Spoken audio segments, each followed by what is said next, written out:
Šitas tyrimas labai palengvintų visom tom, kurios nori pastoti, nes tai dėl ko yra visom nėščiosiom rekomenduojama folio rūgštis. Būtent dėl šitos priežasties, bet tai daugiau buvo toksai stebėjimo tyrimai, kurie pastebėjo, kad va tos moteris, kurios vartoja folio rūgštį, jom yra mažesnis apsigimimų vaikų dažnis ir ten dėl visų kitų dalykų. Tai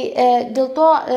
dabar galima konkrečiau pamatuoti ir parinkti individualizuotai folio rūgštį, nes daugumai tų, kurios turi visus gerus genus, abu teisingus tos genus, tai gali ir tikti ta folio rūgštis, o kartais yra tokios, kurios turi kai kuriuos genus, kurie nėra visai, pavyzdžiui, vienas geresnis, kitas blogesnis, tai nenoriu vartoti tų genetinių terminų, tai dėl to, pavyzdžiui, tokiam reikia gal specifinės folio rūgšties, arba specifinės folio rūgšties formos. Tai norint pastoti, homocisteinas yra puikus indikatorius, nes, kaip minėjau, jisai dalyvauja ir taip, kaip mes nuskaitom savo genus, tai jisai, norinčiom pastoti, turėtų būti mažiau 8.